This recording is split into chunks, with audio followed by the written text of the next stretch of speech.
Hello and welcome back to another one of my videos. I'm jumping on to do a response to a thread started by our good friend Metal Mickey. He called it the 1-2-3 challenge. And what that consists of is naming bands where their first album is your favourite and then a different band's second album is your favourite, third, so on and so forth. Now Mike managed to get to 8 and I thought, when I watched it, I thought, very interesting this. Surely we'd be able to get 10. And you could, if you cheated. But then what's the point of that? Missing the fun. So, here we go. The first one. My favourite album by this band happens to be their debut. And I'm throwing it back a long time when I was but a mere infant. And it is Warlocks, Burning the Witches. Now, when I first heard this, I'd heard nothing like it before. You know, Doro Pesch with a very strong German accent, even though she was singing in English. And I mean, nowadays I would guess it'd be classed as speed metal, possibly in parts. But back then, it was just something I'd never listened to. I can't even remember how I found about it. Probably reading something like Kerrang back in the day, or maybe some tape trading type thing.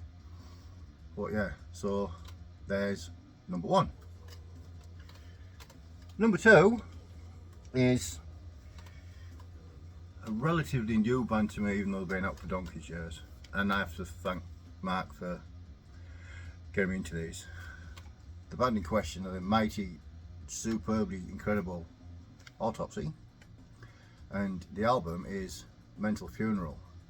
Now, it's not quite as savage as a debut, which I love, but the only difference between this one and the first one for me is some of the slower, more doomy parts.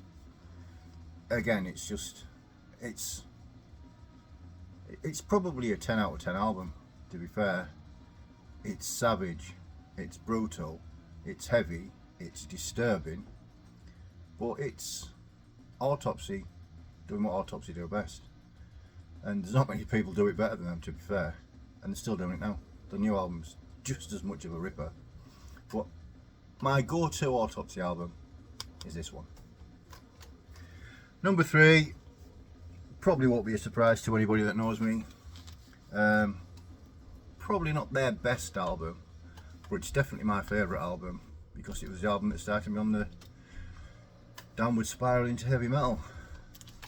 The mighty Iron Maiden, the Number of the Beast.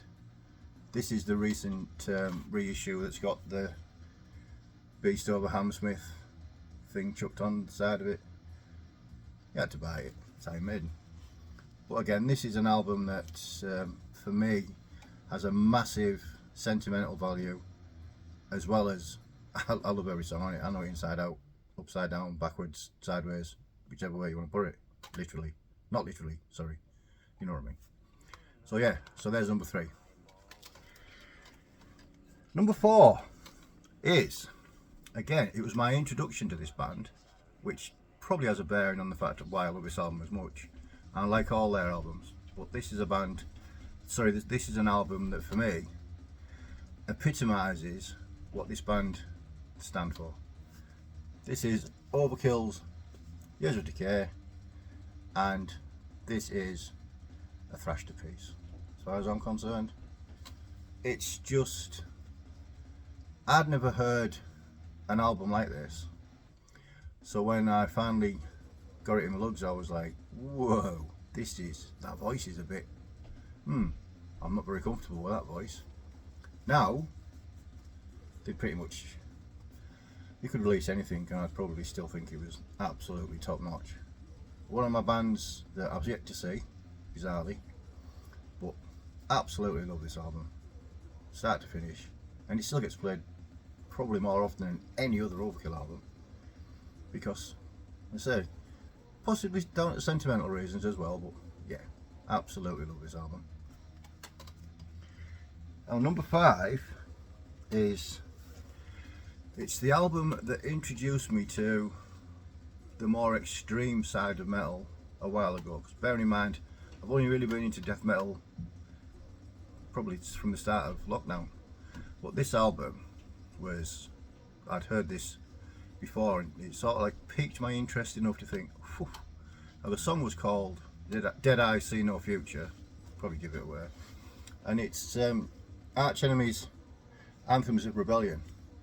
Now, modern Arch Enemy, I'm not so bothered about, but this version of Arch Enemy with Angela Gosso as their singer, wow, it just blew me away.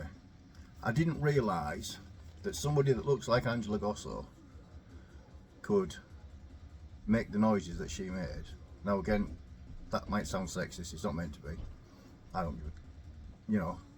But from start to finish, when I finally got a copy of this after hearing Dead Eyes, I was just completely blown away. For me, she can do no wrong, Angela Gosso, in any of her bands. Even when she sings with, what were they called? Amaranth, did she do a song with them, I think it was? A guest vocalist recently. I'm not a fan of Amaranth, but I like the fact that she was singing on it, growling on it, just being on it. But yeah, this is a really good album. And again, I've got a few of the newer ones, but on the rare occasions I'm in the mood for Arch Enemy, this is the kiddie I go to. Now then, I have two favourite albums by this band that could quite easily replace each other. One's the debut and one is this one, and it is Machine Head's The Blackening. Now, the reason I first bought it, when Machine Head released Burn My Eyes, it was a breath of fresh air, something different, something I never heard of, but then I sort of lost interest in them after that. I thought, well, they can't beat it. And the only reason I bought this initially was because it was supporting Metallica on, I believe, which one was it? Anyway, it was one of the Metallica tours. And Death Magnetic, I think it was. And I thought, well, I better see what they're up to now to see if it's any good, or if it's just a carbon copy of Burn My Eyes. And it's far from that. To me, this is Machine Head's finest hour by a long way today. Tomorrow I'll probably go back to saying Burn My Eyes, but at this moment in time, and it fits into this video quite nicely, with it being their sixth release, that this is, it's just a flawless record for me, from start to finish. Yes, Rob Flynn's a bit of a knob, and yes, he gets, it's sort of like pretend anger, but yeah, I really enjoy this album a lot. So that's number 6. Number 7, as soon as I decided to get over this album, I knew that this band would feature and this album would feature. It was getting up to this number, getting up to number 7, that I thought that's going to be a struggle. This is Meshuggah's masterpiece, Obscene. Now, I'm not a fan of prog metal, I may have mentioned that before, but this is, it's got so many different layers and complexities and anger and aggression and violence and musicianship and savagery and progressive bits. I absolutely love this album. Now, I like all of Meshuggah's albums, but this one is by far and away the one that gets the most plays. It is, for me, it's not 10 out of 10. I don't think any of their albums are 10 out of 10. But it's the one that, if you said you could only keep one Meshuggah album out of all the discography that I own, it would be this one, easily. It's just such a strong record from start to finish. And yeah, I absolutely love it. And again, it's a band I've yet to see live. Hopefully, sometime soon, I'll get to see them live, because ideal world, they'd play this from start to finish, and I'd be a happy beastie. But yeah, so that's number 7. Now, I said I was going to get to, well, I thought I'd have got to 10. And again, I say, if cheating, it would have been easy to say, oh, Motorhead's 9th album is my favourite. You know, there's loads of bands. We've got a massive discography. You just pick them out. Number 8 was a bit of a challenge initially, and then I remembered I had this. Now, as a disclaimer, I only own 3 of their albums, so I'll listen to the others, you know, online and stuff, but physical copies I only own 3. However, this from start to finish is just pure 100% magnificence. It's Dark Fortress, Spectres from the Old World. It's black metal, but it's not, as I've mentioned before in other videos, I'm not a massive black metal fan. I appreciate what black metal is, it's just something I don't spend a lot of time listening to. But this album has been played since the day it was released, and I picked it up purely because of the artwork. It's been spun countless times. If I get my great noggin out of the way and stop the glare, it's the epitome of the artwork.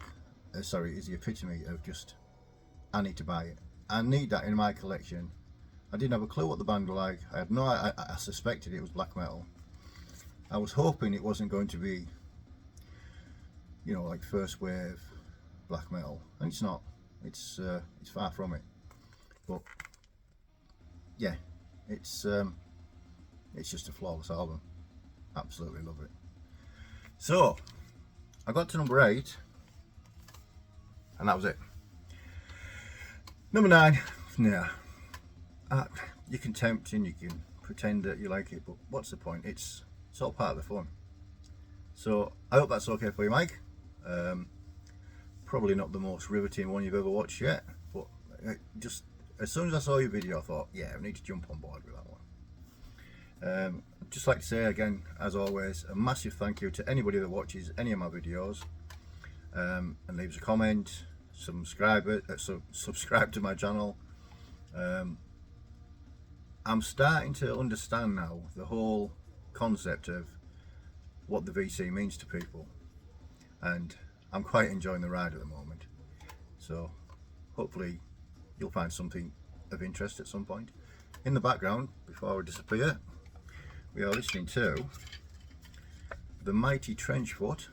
That's a horrendous glare. Which, to me, this is one of the, I think, does Mark call them the new wave of British death metal? This is just flawless. This is dirty, filthy, horrible, savage majesty in its finest. As is the new Trenchfoot t-shirt, obviously, because I'm a big laddie ass. It's actually the girl, or the promo shot from a Fulci film called The Beyond, which is the second part of the Gates in Hell trilogy. So I'll let you know that bit. Anyway, thank you very much for watching. I'll leave a link to Mike's initial video down below in the description, and hopefully see you again really soon. Cheers!